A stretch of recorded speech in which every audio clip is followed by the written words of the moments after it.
Good morning friend. YT study zone के हमारे इस एजुकेशन प्लेटफॉर्म पर आप सभी का हार्दिक स्वागत है। फ्रेंड, आज के इस वीडियो में हम डिस्कस करने वाले हैं क्राउन सामान्य ज्ञान की इस बुक का एक मोस्ट टाइम चैप्टर जिसका नाम है सामाजिक धार्मिक पुनर्जागरण। जानेंगे इस टॉपिक से संबंधित उन मोस्ट टाइम फैक्ट को जिनकी आपकी आगामी परीक्षाओं में बनने की संभावना बहुत अधिक है। तो चलिए अब बिना वक्त गवाए शुरू करते हैं आज का अपना ये वीडियो। तो फ्रेंड, वीडियो की शुरुआत करने से पहले आप सभी यूपीएससी एस्पिरेंट को मैं देना चाहूँगा एक बहुत ही प्यारी सी जानकारी। जी हाँ, अनअकैडमी आप सभी के सपने को साकार करने के लिए लेकर आ चुका है UPSC CSE GS mega combat. दोस्तों, ये आपका एक फ्री लाइव स्कॉलरशिप टेस्ट है। जी हाँ, अगर आपकी फाइनेंशियल कंडीशंस वीक है या फिर आप स्वयं का मूल्यांकन करना चाहते हैं कि आखिरकार आपकी तैयारी का लेवल किस कर्व में है, जी हाँ, जे कर्व में है या फिर आपका डाउन जे कर्व में है, थिंक अबाउट इट। तो फ्रेंड्स, इस कॉम्बैट में आपको पार्टिसिपेट करना है, अपने कॉन्फिडेंस को बूस्ट करना है। यहाँ पर आपके सामने प्रेजेंट होंगे 50 क्वेश्चन जो आपको सॉल्व करने हैं मात्र 60 मिनट के अंदर। जी हाँ, 1 घंटा काफ़ी बड़ा टाइम है आप लोगों के लिए।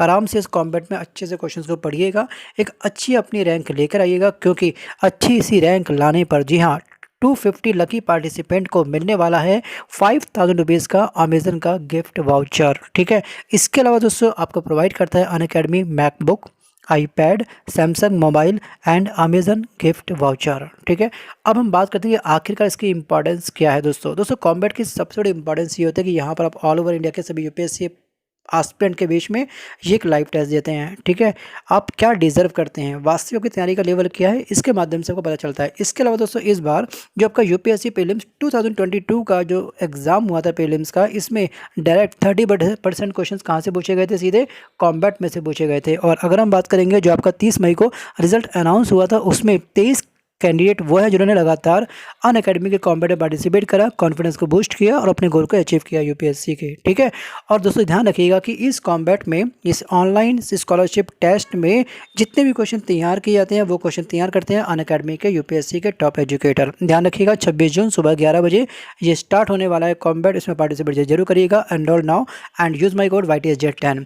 और इस वीडियो के डिस्क्रिप्शन बॉक्स में आपको दिया गया है कॉम्बैट का लिंक पर क्लिक करके एनरोल नाउ पे क्लिक जरूर करिए। तो चलिए अब हम बात करते हैं दोस्तों यहाँ पर T20 daily current affair test series. दोस्तों ये टेस्ट सीरीज को फ्री ऑफ कॉस्ट है, फ्री टेस्ट सीरीज अब सभी यूपीएससी एस्पिरेंट के लिए।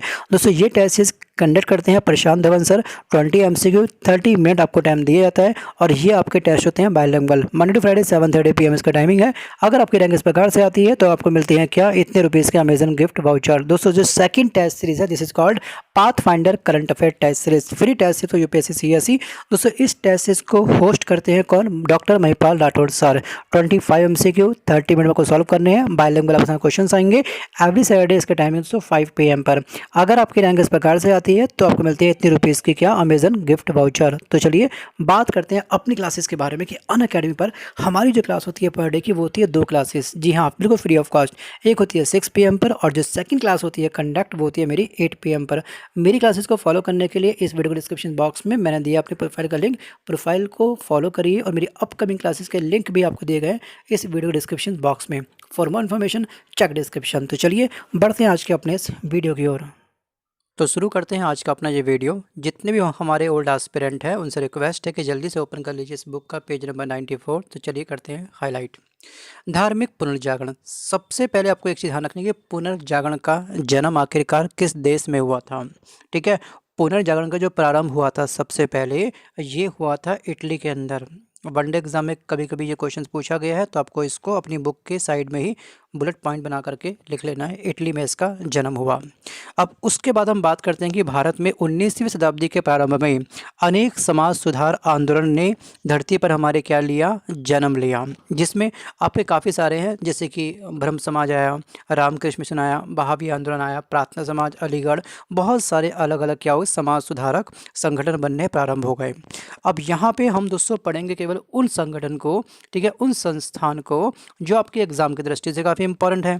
ये लिस्ट एक्चुअली बहुत लंबी चौड़ी है। अगर आप नॉर्मल बुक का देखेंगे तो कम से कम आपको 143 या 150 संगठन के नाम, उनकी स्थापना वर्ष और उनको किसने स्थापित किया, उन पर्सनैलिटी के नाम। लेकिन इतनी बड़ी संख्या में याद करना पॉसिबल नहीं है, लेकिन कम कम याद करेंगे, लेकिन तरीके से पढ़ेंगे। पहली जो पर्सनैलिटी है दोस्तों वो है हमारे कौन, राजा राम मोहन राय। इन्होंने जिस संस्था की स्थापना करी थी उसका नाम है आपका ब्रह्म समाज। ठीक है, क्या नाम है इसका? ब्रह्म समाज। अब यहाँ पे इन पर्सनैलिटी से संबंधित को ध्यान रखना है कि राजा राममोहन राय को भारतीय पुनर्जागरण का जनक कहा जाता है। भारतीय पुनर्जागरण का जनक किसे कहा जाता है? डायरेक्ट वनडे एग्जाम में कई बार ये क्वेश्चन पूछा गया है, तो इनका नाम है राजा राममोहन राय। अगर पूछेगा विश्व में, ठीक है, पुनर्जागरण का जन्म कहाँ पे हुआ था, तो आप बोलोगे इटली। ठीक है, क्या बोलोगे? इटली। अगला पॉइंट हमारे सामने है कि राजा राममोहन राय जी का जन्म कब हुआ था? 22 मई 1772 को। कहाँ पर? हुगली जिले में राधा नगर में इनका जन्म हुआ। उसके बाद दोस्तों सभी पर्सनैलिटी में सबसे ज़्यादा जो योग्यता वाले पर्सनैलिटी हैं वो है हमारे राजा राममोहन राय। क्यों? क्योंकि इनको सभी भाषाओं का ज्ञान था। अब आगे हम बात करते हैं। पहली बार 1809 में दोस्तों इन्होंने एकेश्वरवादियों को उपहार नामक पुस्तक लिखी और 1814 से लेकर के 15 में उन्होंने आत्मीय सभा एवं 1816 में वेदांत सोसाइटी की स्थापना करी थी। एग्जाम में आपसे पूछता है कि वेदांत सोसाइटी के संस्थापक कौन थे, तो आप क्या बोलोगे? राजा राममोहन राय। अगर आपसे पूछेगा आत्मीय सभा के संस्थापक कौन थे, तो इनका नाम क्या है? राजा राममोहन राय। अगर आपसे पूछेगा ब्रह्म समाज के संस्थापक कौन थे, तो क्या बोलोगे आप लोग? आप बोलोगे राजा राममोहन राय। तो इन सभी पॉइंट को आप हाईलाइट करते चलिए। बढ़ते हैं अगले पॉइंट पर कि इन्होंने दोस्तों, अगला पॉइंट आपके सामने ये है, डेविड हेयर की हेल्प से, इस पर्सनैलिटी की सहायता से इन्होंने कलकत्ता में हिंदू कॉलेज की स्थापना करी थी। ठीक है, हिंदू कॉलेज की स्थापना कहाँ पे करी थी? कलकत्ता में भी आपका एक हिंदू कॉलेज है, उसकी स्थापना करी थी डेविड हेयर की हेल्प से हमारे राजा राममोहन राय जी ने। नेक्स्ट पॉइंट देखिएगा, 20 अगस्त 1828। 20 अगस्त 1828 को क्या हुआ? ब्रह्म समाज की स्थापना की, जिसे बाद में ब्रह्मा समाज भी कहा गया। ठीक है, ब्रह्मा और ब्रह्मा समाज, ठीक है, दोनों में डिफरेंस है। ठीक है, ब्रह्मा सभा और ब्रह्म समाज बाद में आके जाके ये बन गया। नेक्स्ट पॉइंट हम देखते हैं, मुगल सम्राट अकबर द्वितीय ने, इन्होंने, इस पर्सनैलिटी ने अकबर द्वितीय, एक अकबर था एक अकबर द्वितीय था, तो राजा राममोहन राय जी को राजा की उपाधि किसने दी थी? ये क्वेश्चन एग्जाम में रेज हुआ है कई बार। तो ये पर्सनैलिटी आपका अकबर द्वितीय, और आपको एग्जाम में ऑप्शंस में अकबर प्रथम, अकबर द्वितीय, अकबर तृतीय या फिर थर्ड किसी भी पर्सनैलिटी का नाम आपको दे देता है ऑप्शंस में और आपको ट्रैप कर देता है। तो आपको ट्रैप में नहीं फंसना है। ये थे कौन? अकबर द्वितीय। इसको भी आप कर लीजिएगा हाईलाइट। अब हम बात करते हैं दोस्तों कि यहीं पर क्या हुआ, कुछ समय के बाद में 1833 में इनका स्वर्गवास हो गया, इनकी मृत्यु हो गई। और इनकी मृत्यु के बाद में आखिरकार ब्रह्म समाज की जो गतिविधियाँ थी उसका संचालन किसने किया था? तो उनका नाम है दोस्तों देवेंद्रनाथ टैगोर। मोस्ट टाइम पे क्वेश्चन ये है, इसको आप लगाइए स्टार। इस चीज़ को ध्यान रखिएगा कि इनकी मृत्यु के बाद में इस सभा का संचालन किसने किया था? उनका नाम है देवेंद्रनाथ टैगोर। ठीक है, ना कि रविंद्रनाथ टैगोर। बच्चे इसमें कन्फ्यूज बहुत होते हैं। तो ये थे कौन? देवेंद्रनाथ टैगोर। अब हम सीधे बढ़ते हैं अगले पॉइंट पर। आप दोस्तों चाहो तो अगर आपको इतिहास में कुछ एमए से आप इतिहास कर रहे हैं, ठीक है, तो आप लोग हर एक पॉइंट को पढ़ सकते हैं, लेकिन हम फोकस कर रहे हैं केवल उन स्टूडेंट को जिनको अपना एग्जाम क्वालिफाई करना है।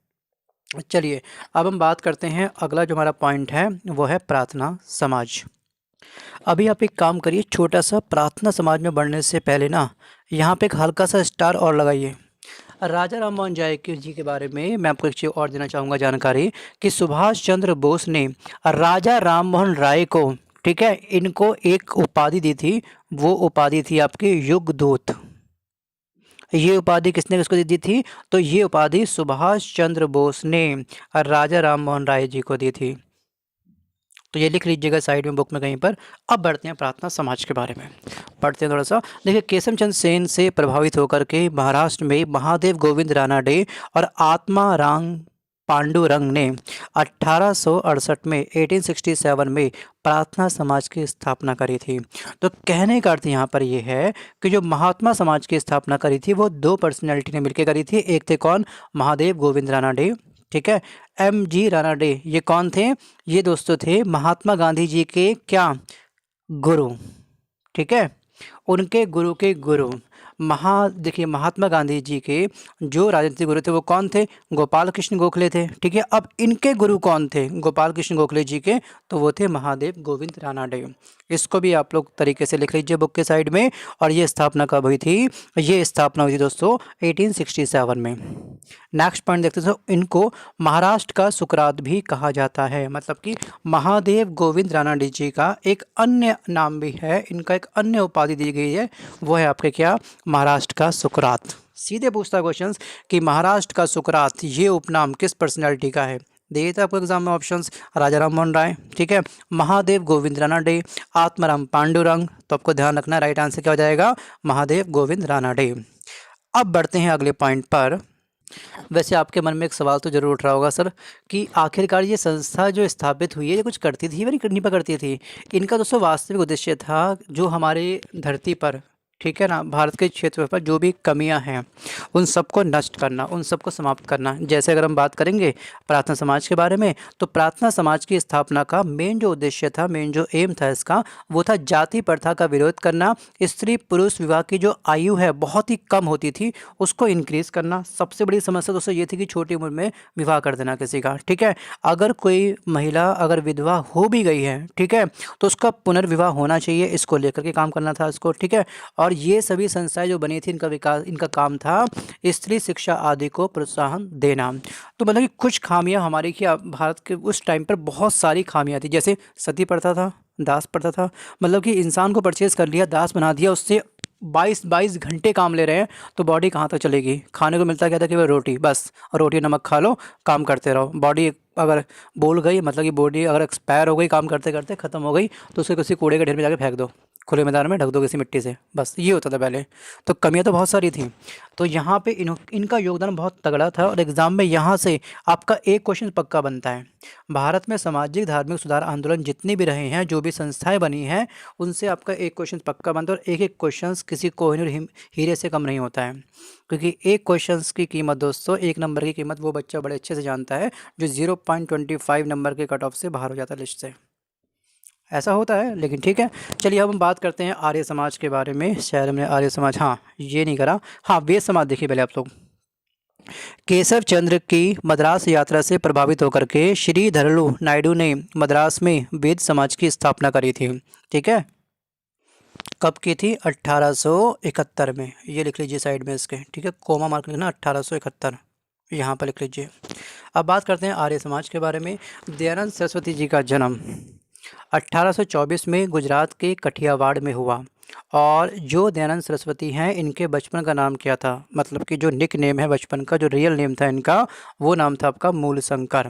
और इनके जो प्रथम गुरु हैं दयानंद सरस्वती जी के, इनका नाम था गुरु स्वामी पूर्णानंद, जिन्होंने मूलशंकर का नाम बाद में चेंज कर दिया, नया नाम क्या दिया इनको, दयानंद सरस्वती। और इसी के नाम से ये क्या हो गए, विश्व विख्यात हो गए। तो दयानंद सरस्वती जी के गुरु का नाम क्या था, स्वामी पूर्णानंद। जन्म कब हुआ, 1824 में। इनका मूल नाम क्या था, मूलशंकर। तो ये 3 फैक्ट आपको नोट्स में अपने तैयार कर लेने हैं।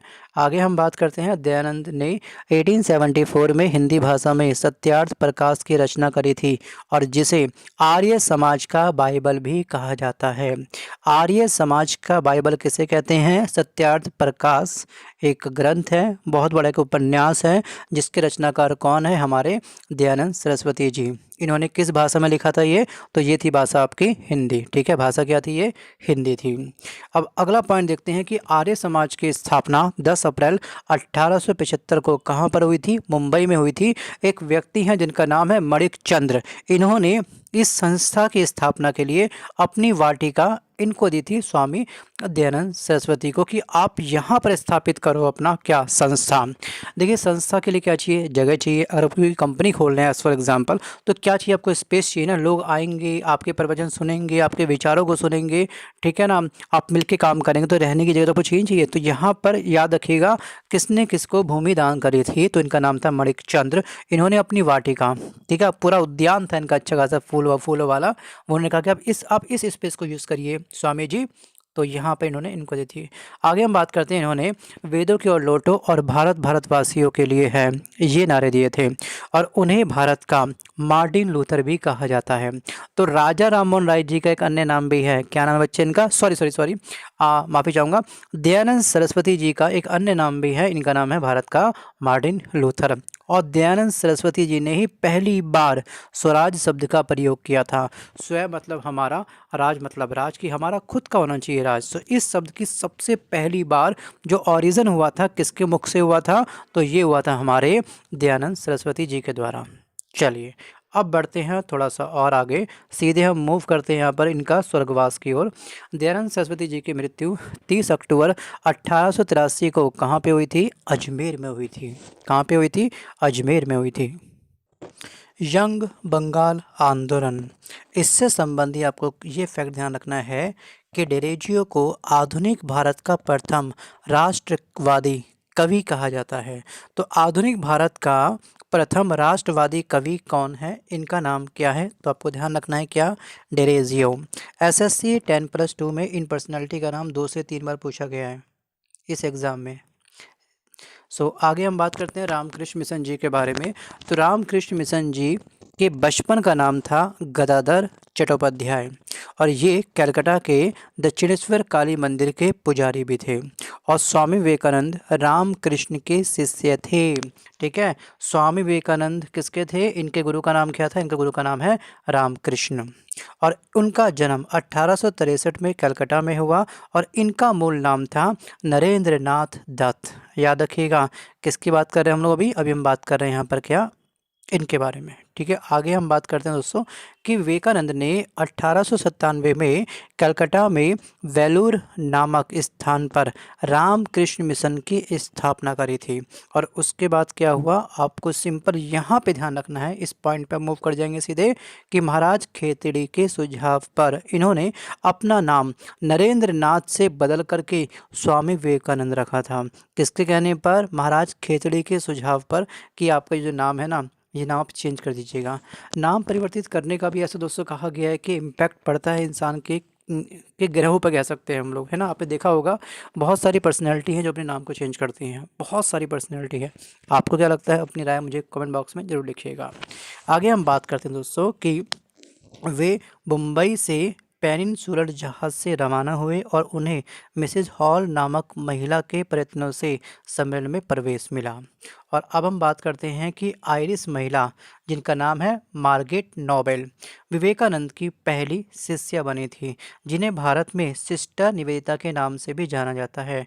तब इनका वास्तविक नाम क्या है? एग्जाम में पूछेगा तो आप क्या बोलोगे? आप बोलोगे मार्गरेट नोबेल।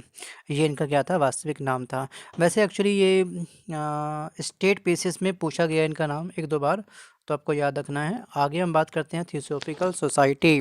मैडम व्लावत्स्की और कर्नल ऑलकोट ने 1875 में न्यूयॉर्क में थियोसॉफिकल सोसाइटी की स्थापना करी थी। कब करी थी? 1875 में। उसके बाद उससे मद्रास में इसका अंतर्राष्ट्रीय कार्यालय भी खोला गया था। कब खोला गया था? 1882 में। और इसके बाद ध्यान रखना है आपको एनी बेसेंट जी के बारे में। एनी बेसेंट ने क्या करा? 1888 में इस सोसाइटी की ये मेंबर बनी, सदस्य बनी और 1907 में थियोसॉफिकल सोसाइटी के ये बाद में अध्यक्ष भी बनी थी। और एनी बेसेंट ने ही सन 1898 में बनारस में सेंट्रल हिंदू कॉलेज की स्थापना करी थी। याद रखना, हिंदू कॉलेज अलग था, ठीक है, उसके संस्थापक अलग थे, अभी जो मैंने पढ़ा है कुछ समय पहले। और ये बात कर रहे हैं हम लोग, सेंट्रल हिंदू कॉलेज की स्थापना किसने करी थी? एनी बेसेंट ने करी थी। कब करी थी? 1898 में। तो चलिए आगे हम बात करते हैं 1916 में मदन मोहन मालवीय जी ने भी क्या करा था? BHU बनारस हिंदू विश्वविद्यालय। काफ़ी सारे बच्चे यहाँ पे भी स्टडी कर रहे होंगे हमारे अभी। तो इसकी स्थापना कब हुई थी? 1916 में। किसने करी थी? मदन मोहन मालवीय जी ने। अब बात करते हैं अलीगढ़ आंदोलन। सर सैयद अहमद खान ने अलीगढ़ आंदोलन का नेतृत्व किया।